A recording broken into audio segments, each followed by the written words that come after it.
what really is another marvellous chapter in the life of Abraham. They're all marvellous, aren't they? And this one's particularly good because it involves you and me very, very personally, because, brothers and sisters, this is where God changed Abram's name to Abraham to incorporate you and me. A father of a multitude of nations have I made thee. And here we are, with the evidence that that is still happening. And God is still at work to produce a multitudinous seed for Abraham. We can be very thankful about that. Let's just firstly sort out the times of Abraham. Did you notice in verse 1 it told us that he was 99 when God makes his fifth appearance? And that's what it is, his fifth appearance to Abraham, to make his fifth promise. Did you notice he's 99? Have a look at the previous verse. Genesis chapter 16 and verse 16. It tells us, and Abram was 86 years old when Hagar bare Ishmael to Abram. So he was 86. So 13 years have passed between the last verse of chapter 16 and the first verse of chapter 17, and we're not told one word about what happened in that 13 years. Now, wouldn't you be interested to know? Well, I would like to know some things, but God says, no. You don't need to know anything about that period of Abraham's life. There's slow development going on here, but I'm not telling you a thing about it because it's not important. What is important is what follows from chapter 17 to 21. Because the remarkable thing is that chapter 17 to 21 all occur in just 1 year. So we hear nothing at all about 13 years. We get 5 chapters about 1 year. That demonstrates to you just how important this little section is. So he left Haran, age 75. He was 85, just keep that in mind. He was 85 when he was declared righteous on the basis of his faith, his belief in what God said to him, so shall thy seed be. Ishmael is born about 12 months later. He's 86. Then we come to chapter 17. He's 99. He's at Hebron all of this time. Not a word, not a single word about it. He gets the fifth promise at age 99. And then when he's 100 years of age, we're told in Genesis 21 that Isaac was born. Exactly 12 months after this visitation, the fifth visitation by the angel. Now, what is that all about? Well, we want to demonstrate. We want to explore what that's about. In Genesis 17 verse 21 we read this. But my covenant will I establish with Isaac, which Sarah shall bear unto thee at this set time in the next year. So it's exactly 12 months from Genesis 17 to 21, from this appearance to the birth of Isaac. Now that's extremely important because, of course, Sarah is going to have a child through Abraham. And so there has to be a normal gestation period of 9 months, 10 days, which leaves about 2.5 months for God to bring Sarah's faith up to where Abraham's faith is. That's not much time, is it? In our study, our final study for today, and you really put on a pretty heavy day here, don't you? 4 studies in a day, plus a family activity afternoon. It's a pretty heavy day. But our final study tonight will be all about what God does. He blows Sodom and Gomorrah off the face of the earth to bring Sarah's faith up to where it needs to be for the conception of Isaac, the child of faith. You know that? That's why he declares himself in Genesis 17 verse 1 as El Shaddai. That's the title he gives himself. First time you read this title in our Bibles is Genesis 17 and verse 1. So this is the fifth promise. Abraham is 99, the number of finality and fullness. He's reached a certain point in life. Yahweh appeared to him. Fifth appearance, probably, doubtless, Michael the Archangel. And I'm going to demonstrate that to you as well. And say that with a high degree of certainty. This is Michael the Archangel, because he actually calls himself Yahweh in the next chapter. Okay?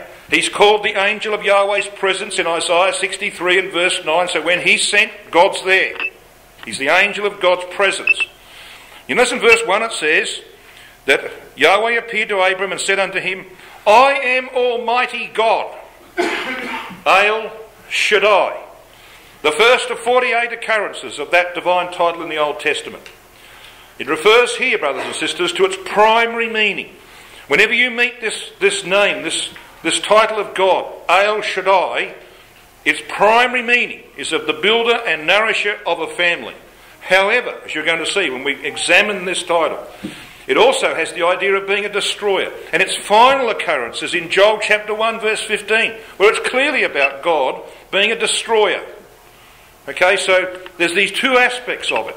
Primarily about building a family. But if God has to destroy in order to build his family, he will. And that's what he does. He destroys Sodom and Gomorrah in order to build his family through a faithful Sarah who has the same faith as her husband Abraham. She doesn't have that faith at the end of Genesis 17. She doesn't have it at the end of Genesis 18. She has it at the end of Genesis 20 in the remarkable events that occur. God works in people's lives, brothers and sisters. Where his purpose is involved, he can work quite quickly. It took him 2.5 months, and he got Sarah where he wanted her. This is what he says to Abraham in verse 1. I am El Shaddai, the builder and nourisher of a family.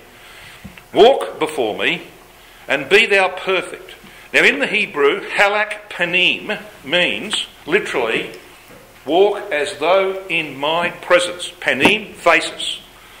Walk as though in my presence. And that, brothers and sisters, is our calling, isn't it? Walk as though you're in God's presence. And be thou perfect. Well, none of us can be perfect. Hands up, anybody here that's perfect. You put your hand up, you're in trouble. Okay? Nobody's here is perfect. It doesn't mean perfect per se. The word in the Hebrew is tamim, and it means entire or complete. Now bear in mind, brothers and sisters, that Abraham was baptised at age 75. He's now 99. He's been 24 years in the truth.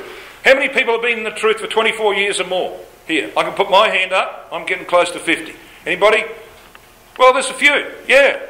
Well, God said that Abraham was ready for this role that he's going to give him when he'd been in the truth for 24 years. This is why Paul says you don't put greenhorns in positions of responsibility. You don't make greenhorns fathers of the ecclesia. You wait until God's worked in their life and they've had a bit of experience and a bit of biblical knowledge that they can apply it. All right? He waits 24 years before he gives to Abraham the responsibilities that he's going to pass on to him. And guess what he's going to pass on? He's going to delegate to Abraham his own fatherhood. Yeah, so you can see why he's waited. And you can see why he says, you walk as though you're in my presence and be complete, because I'm going to delegate to you my fatherhood. And you don't mess around with that. Got a picture? That's why this chapter is very, very important. So what about El Shaddai? First occurrence, Genesis 17:1. Links it with the Abrahamic covenant and Yahweh's delegated fatherhood, which we'll explore in a moment in Romans chapter 4. Shaddai is derived from shad, the breast, like a mother nourishing a baby. But it also evidently comes, as Brother Thomas points out, from shadat, which means burly or powerful, hence to devastate or to destroy. So we can have these two aspects. And this is the wonder of its first use in the scriptures, brothers and sisters, because both of those aspects are there. You've got God setting about to build his family, but to do that he has to blow Sodom and Gomorrah off the face of the earth. Its primary meaning is clearly, wherever you look, its primary meaning is the strength of the nourishers, building of the divine family. And both aspects, as I said, are revealed here in this wonderful context from Genesis 17 to 19, with the single aim to build God's family. So let's have a look at the delegation of Yahweh's fatherhood to Abraham. But before we go to Romans chapter 4, I want you to just quickly read with me again what he says to him in verses 4 and 5. He says, as for me, behold, my covenant is with thee, and thou shalt be a father of many nations. Hamon Goyim. In other words, a multitude of nations. Neither shall thy name any more be called Abram, which means a lofty or exalted father, where of course the flesh is put on a pedestal. But thy name shall be called Abraham, the father of a multitude. That's what that means, the father of a multitude. And he adds, he says, for a father of many nations. In actual fact, the word many is Hamon, multitude. It should read, the father of a multitude of nations have I made thee. So here is Abraham delegated with God's own fatherhood. God is the builder, the nourisher of the family. He's the father. But he says to Abraham, now listen, I'm going to delegate my fatherhood to you. You are going to be the father of a multitude of nations. That's exactly what Paul says. If you come to Romans chapter 4, Paul says this in the 4th chapter of Romans, which is that chapter, of course, that deals with Abraham being imputed with righteousness by faith. Romans chapter 4, and we're going to pick it up at verse 16. And I'll come back to this a little later on, as you're going to see why.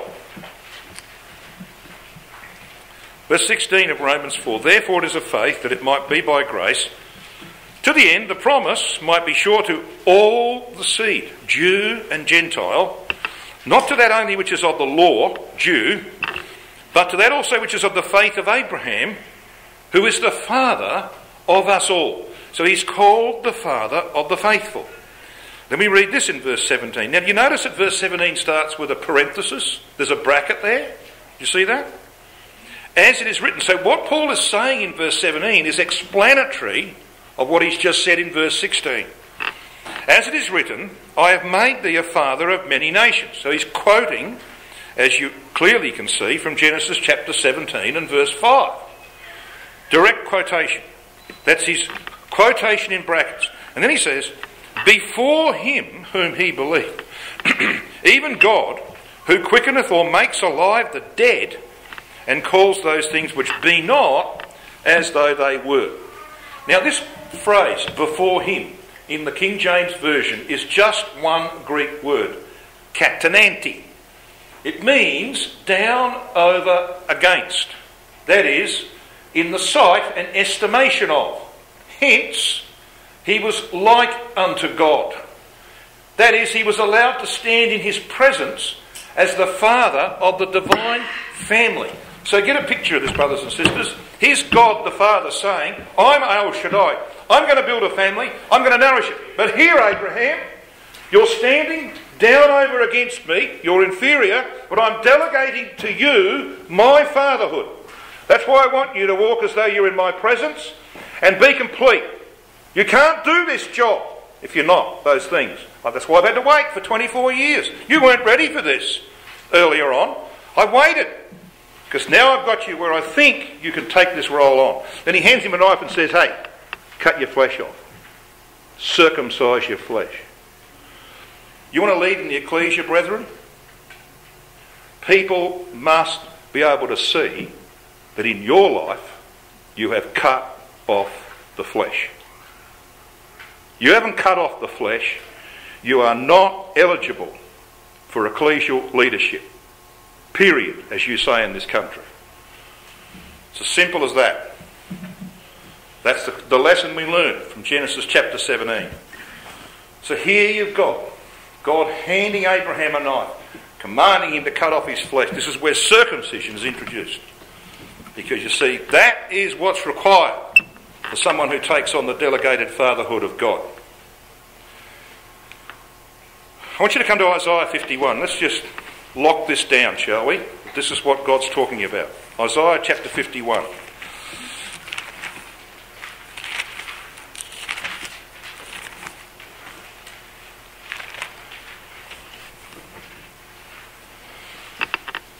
In verse 1 we read, hearken to me, ye that follow after righteousness. That's an interesting introduction, isn't it? Ye that seek Yahweh, look unto the rock whence ye are hewn, to the hole of the pit whence ye are digged, like a well. So who are they? Who is represented here? By the rock and the well that God has dug. Well, we know, we're told. Verse 2. Look unto Abraham, your father. There he is. He's the father who's got God's delegated fatherhood delivered to him. Your father, the father of the faithful. And unto Sarah that bare you. For I called him alone. I started with one man. I'm going to finish with a multitude. And blessed him. That is, I set about to redeem him, as we saw this morning. That's what blessing means in the divine terminology. I turned his iniquities away from him. I made him so he's complete. He'd cut the flesh off. Yes. And increased him. Now how do we know? How do we know that this is God saying that Abraham and Sarah are our spiritual father and mother? Well, he tells us in the next verse. But let's just analyse what's being said here. Abraham, father of the faithful, like Paul's. Sarah is described as the mother of us all. Galatians chapter 4, verses 22 to 26, you have, of course, that wonderful allegory that the Apostle Paul presents. And in Isaiah 54, she's spoken of as being Zion, our mother. So she's the mother of us all. And of course she represents the Abrahamic covenant, doesn't she? So we've got a father, a covenant father, Abraham, and we've got a mother. The covenants, represented by Sarah herself. So there we are, brothers and sisters. Now how do you prove that? Well, look at verse 3. For Yahweh shall comfort Zion. Think about that. Just cast your eyes back to the beginning of verse 2. Look unto Abraham your father. So who's the real father? Well, Yahweh. He delegates his fatherhood to Abraham. And unto Sarah that bare you. Well, who's she? Well, she's Zion. See, so verse 3 explains verse 2. Yahweh the father, represented by Abraham. And Zion, the mother, represented by Sarah. So there's a description in the very passage itself of what this means. So have a look at this equation on the screen here. Abraham, your father, representing Yahweh. Sarah, Zion, the covenants of promise and the things that have to do with Zion. That's the equation. Now, just a brief word about the divine allegory of Galatians 4. You may or may not want to turn it up. That's up to you. I'm not going to spend too much time on it. It's pretty well known. In Galatians 4, verses 22 to 31, Paul uses Genesis 16 and 17 as the basis of an allegory, doesn't he? He points out that Hagar represents the Mosaic covenant. She has a son. She's a bondmaid. She has a bondmaid son called Ishmael, who represents Israel living under law. So Jews living under the bondage of law are represented by one man, Ishmael. Yeah. He's circumcised in the flesh like the Jews were, but not in heart. He was circumcised, by the way, at the age of 13, and 13 is the number of rebellion. So that tells you something about it, doesn't it? And then on the other side of this equation, you've got Sarah. She represents the Abrahamic covenant. She has a son. She's free woman. She has a freeborn son, born by faith, by the power of the Spirit. He represents spiritual Israel under grace. He's circumcised in heart as well as in flesh. He's a Jew inwardly, as Paul puts it in Romans chapter 2. Now, how did that allegory come about? Well, I'll tell you how it came about. It came about by Abraham's mistake. He listened to the voice of his wife, who said, well, look, God mentioned nothing about who the mother of this seed would be that he promised you in Genesis 15, so why don't you take Hagar, my handmaid, and produce children for me through her? Wrong. That should never have happened, brothers and sisters. Abraham should never have listened to his wife in that matter. Ishmael should never have been born. Simple as that. It was a disaster. Right from the very outset, it's an absolute disaster. But you know, that's the thing about our God, isn't it? Nothing is too hard for Yahweh. He can make the most beautiful allegory out of human stupidity.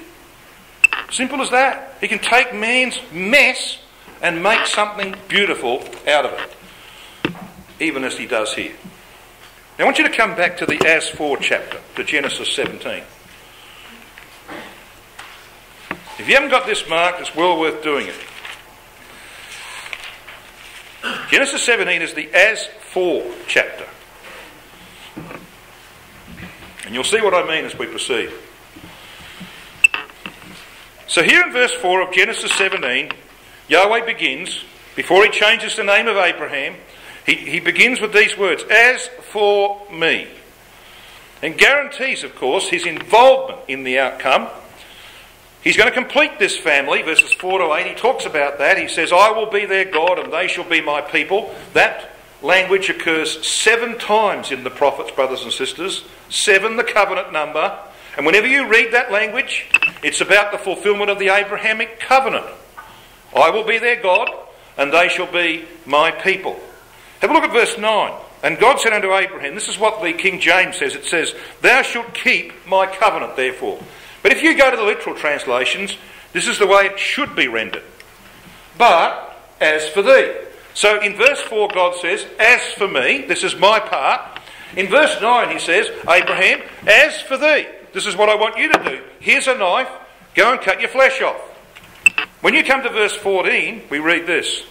And the uncircumcised man-child in whose flesh of his foreskin is not circumcised, that soul shall be cut off from his people. He hath broken my covenant.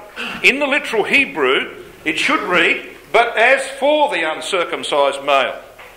So we've got God in verse 4 of himself, then we've got Abraham in verse 9, then we've got the uncircumcised male of verse 14. And it goes on like that. Look at verse 15.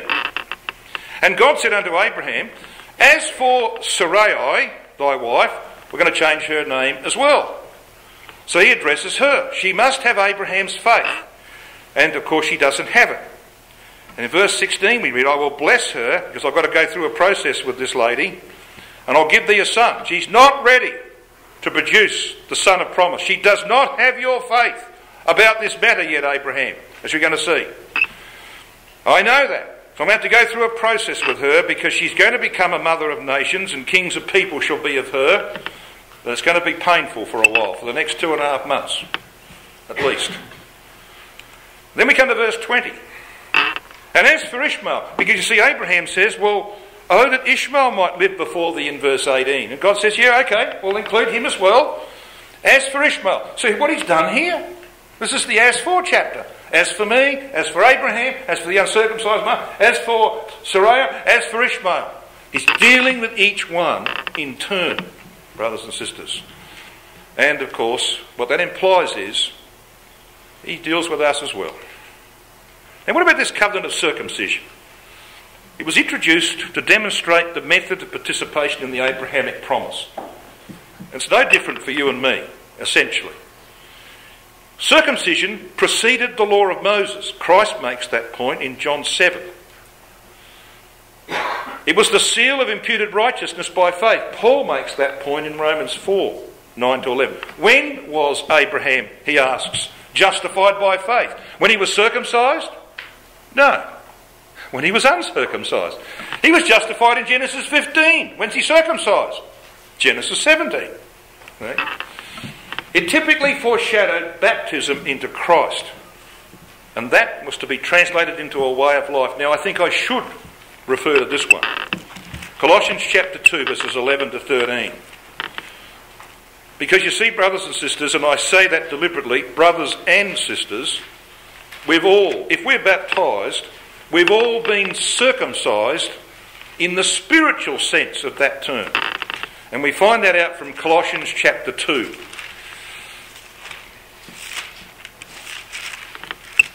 Colossians 2, and we're going to read from verse 11.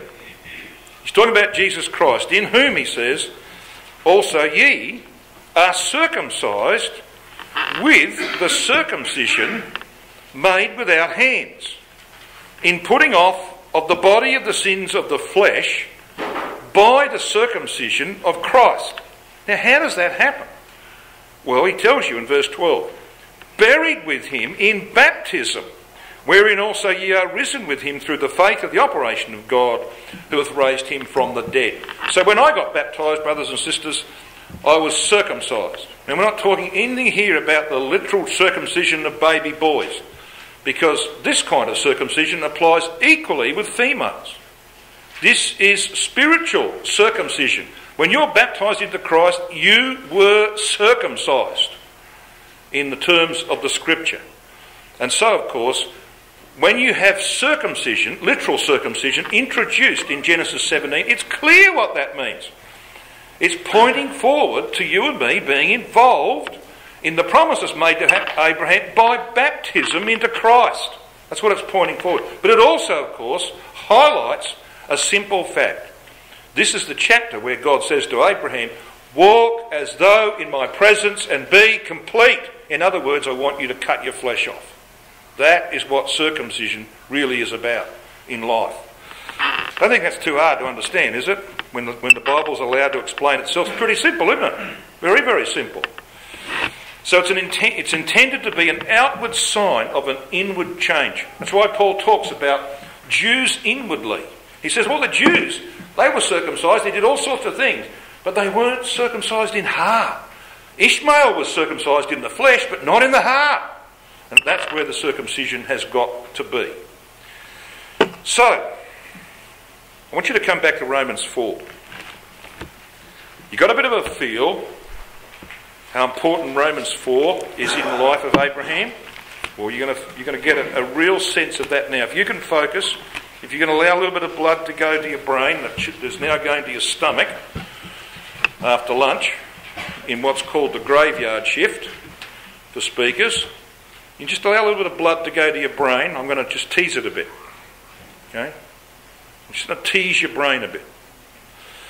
In Romans 4, brothers and sisters, Paul quotes Genesis 15 verse 6, and it was imputed unto him for righteousness in verse 18.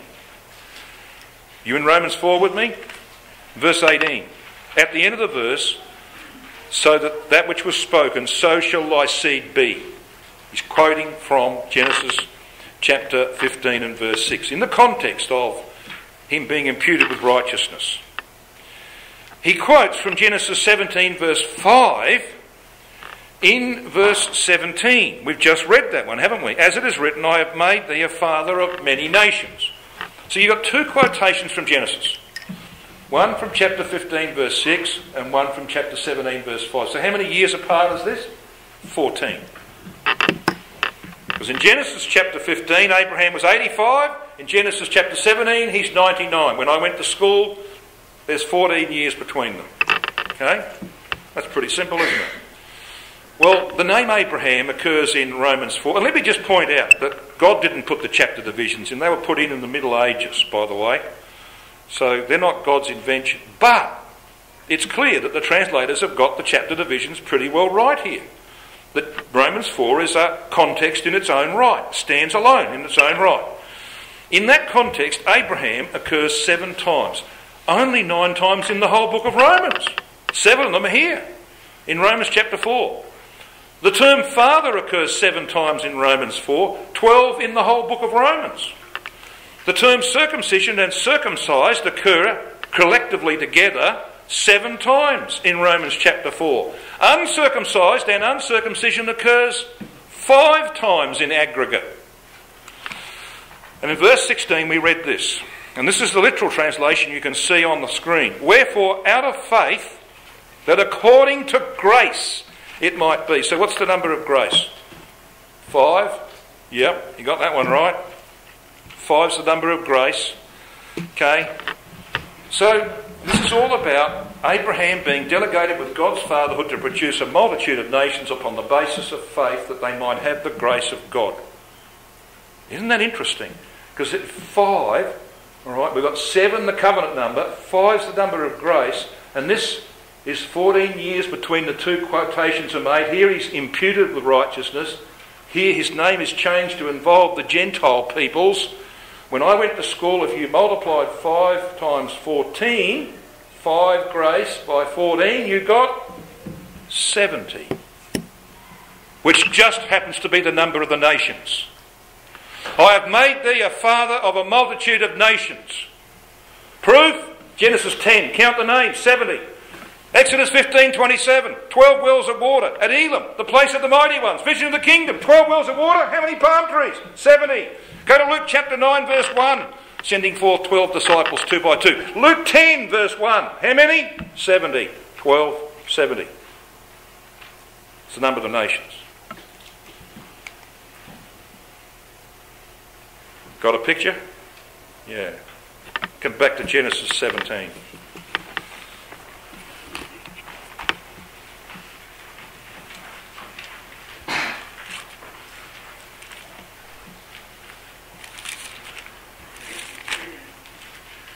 So Abraham's name is changed, that he might accept the responsibility of God's delegated fatherhood.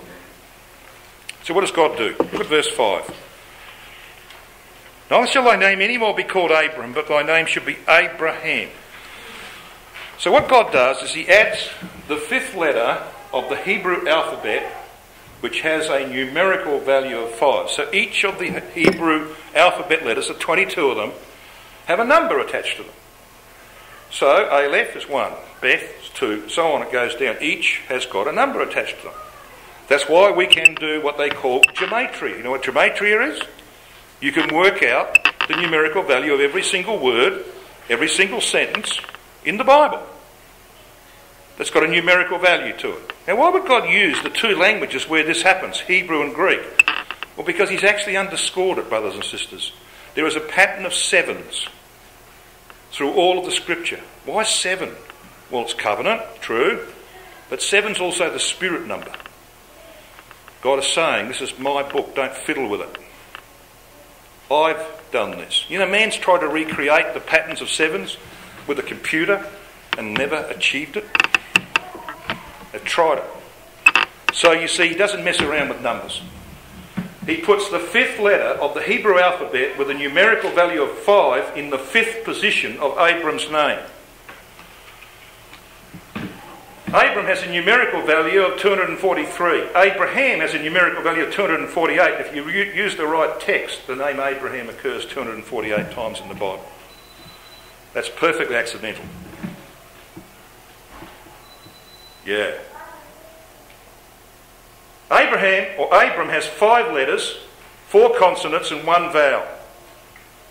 Abraham has 7 letters, the number of the covenant, 5 consonants and 2 vowels. There is structure there. I want to come back to that in a moment because you see he does the same thing, virtually the same thing with Sarai's name. But there is a distinct difference, an important difference, as we shall see. As for Sarai, we'll come over to verses 15 and 16 with me. And God said unto Abraham, As for Sarai thy wife, thou shalt not call her name Sarai, but Sarah shall her name be. Now, anybody know what Sarai means? Not Sarah, Sarai. Means dominating. Yeah, like she did in Genesis 16 when she said, You take Hagar to be your wife. Oh, yes, dear. She dominated and he fell for her. Now her name's going to be changed to Sarah. What does it mean? A princess. Last time I read a book, a princess is always subject to a prince. Now she's subject. She's not dominating anymore. I want to show you the importance of this. So, the point being made here, as he says in verse 16, the point is that he can't bring forth Isaac from Sarah while she doesn't have Abraham's faith concerning that promise. You've got to believe in that which is humanly impossible. She didn't believe that God could do that which was humanly impossible in her case. In Luke chapter 1, brothers and sisters, we've just read this in our daily readings, haven't we? We have the divine pattern that demanded that Sarah acquire Abram's faith concerning the promised seed. Because when Gabriel came to Mary and he said to her, that holy thing that shall be born of thee shall be called the Son of God, she asked a question, well, I've not known a man, how can this be? And she's told, the Holy Spirit shall overshadow thee. Yes, God's going to work on it. You don't have to have the intervention of a man, Mary, she said. Behold the handmaid of the Lord, I'm ready, I believe it. And so she was ready. Not Sarah. Sarah didn't believe it. She's got to go through a lot of pain to get to that point. But God will not bring forth Isaac, who's the type of his son, until she has Abraham's faith on this matter. It's an impossibility. He has to form Christ in Sarah. As Paul, he does that in Genesis 18, by the way, there and thereafter. As Paul says in Galatians 4 verse 19, My little children, of whom I travail in birth again, until Christ be formed in you. That child that was in her womb was a type of Christ. It can only be born by faith. And the events of Genesis 18 to 21 are designed to accomplish that in just 2.5 months. That's the amazing thing that happens. That's why Sodom and Gomorrah is destroyed in that period of time, as we shall see. Sarah's submission is memorialised by her name, the change of her name. What does he do to her name? Well, as we pointed out, 5 is the biblical number of grace. In verse 15, Yahweh replaced the 5th letter of Sarai's name with a numerical value of 10. That was the numerical value of the letter he replaces. Recall, he actually popped one into Abraham's name, but not here. He takes one out of hers and replaces it with the 5th letter of the Hebrew alphabet, with a numerical value of 5. So the end result is this. Sarai has a numerical value of 510. It has 5 letters, 3 consonants and 2 vowels. Sarah has a numerical value of 505. That's because, you see, he's taken out one letter with a numerical value of 10 and replaced it with the 5th letter of the alphabet with a numerical value of 5. So she's gone down by 5. Sarah has 5 letters, 3 consonants, 2 vowels. So there's no change in the structure.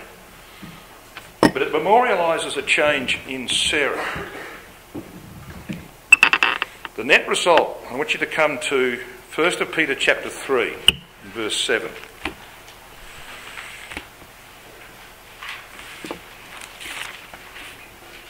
We're just going to have a look at the context very briefly. 1 Peter 3, verses 1 to 7. Context, verse 1. Wives, be in subjection to your own husbands, that if any obey not the word, they may also without a word, not the word. You don't win anybody without the word. Without a word, in other words, don't nag him, be won by the way of life of the wives. And he goes on to talk about Sarah. He brings her into the picture in verse 5. For after this manner in the old time, the holy women also who trusted in God adorned themselves, being in subjection unto their own husbands. Even as Sarah obeyed Abraham, calling him Lord, whose daughters ye are, as long as ye do well, and are not afraid with any terror, as that word amazement means. Terror or consternation. So, what's Peter talking about, brothers and sisters? What's his context? An unbelieving husband. Now, who would you produce in this context as an example of someone who didn't give his wife the support that he should have? Who would you introduce? Well, I know who Peter introduces under inspiration. Abraham. Who on 2 occasions in Egypt told a lie, and in the land of the Philistines to Abimelech told the same lie, which ended up with the same result. His wife goes into the harem of a foreign monarch, and God has to intervene to save her. Yeah. Peter brings into the picture Abraham as a failure in this matter. And this is what he says in verse 7. Likewise, ye husbands, dwell with them according... Dwell with them? Yeah, she was in the house of Pharaoh and then Abimelech. Dwell with them according to knowledge, giving honour to the wife as unto the weaker vessel. Now, what that means, of course, is not that the wife is any weaker mentally, morally, or in character. She is not as strong physically. And where does Abraham put her? By his actions? In the house of foreign monarchs where he can't help her. He has not given due weight. That's what that word honour means. He's not given due weight to his wife, Sarah. And God has to rescue her. So I said, brothers and sisters, I get criticised for saying things like, I don't care. I'm sensitive about your feelings, but I'm not going to let your feelings get in the way of the word of God. I'm sorry. It's warts and all. And it has to be that way, because if it isn't, then I'm not going to go away with the correct understanding that it doesn't matter what problems I've got. If I'm prepared to work with God, he can overcome them. Because he did with Abraham. Abraham had weaknesses, like you and I have got weaknesses. And I want God to remove my iniquities. And he did it for Abraham, and if he did it for Abraham, all I've got to do is have Abraham's faith. And he'll do it for me. Don't put anyone on a pedestal, including Abraham. Because God doesn't. Verse 7. Likewise, ye husbands, dwell with them according to knowledge, giving honour unto the wife as unto the weaker vessel, and as being heirs together of the grace of life. Huh? Heirs together of the grace of life? 5's the number of grace. And God puts 5 He puts 5 into the name of Abraham to increase his numerical value by 5. He takes a letter out of Sarah and puts 5 in its place. He reduces her by 5. What does that mean? Well, the net result is 10. She's reduced by 5, Abraham's increased by 5. 10 just happens to stand for all. And what's Peter talking about? The complete submission of Sarah to her husband when he failed her. That's what he's talking about. That shows where we should be in the scheme of things, brothers and sisters. Submission. She showed that submission when her husband let her down. But my covenant will I establish with Isaac, which Sarah shall bear unto thee at this set time in the next year. And we pointed out Abraham was 99 at the beginning of the chapter. In chapter 21 verse 5 he's 100 when Isaac is born. Exactly 1 year. Normal gestation period, 9 months 10 days, leaves just 2.5 months for the events of Genesis 17 to 20. And in that period Abraham has to be circumcised. He's painful for a week or so. He has a visit by 3 angels in chapter 18 verses 1 to 15. Not that long after his circumcision, by the way. Can't be. Sodom is destroyed. Lot's delivered. There's the move from Hebron to Gerar because they can't continue to live in Hebron. It's no longer peaceful. Sarah is in Abimelech's house in chapter 20. And of course Abraham ends up praying for Abimelech's house and it's healed. And then she conceives. All in 2.5 months. That's what happens. So brothers and sisters, when we come back and have a look at Genesis 18, we're going to see what God does for Sarah. A woman who does not believe at this point that the humanly impossible is possible with God. In her case, she's going to find out it's different. Because you see, it's true, isn't it? There is nothing too hard for Yahweh.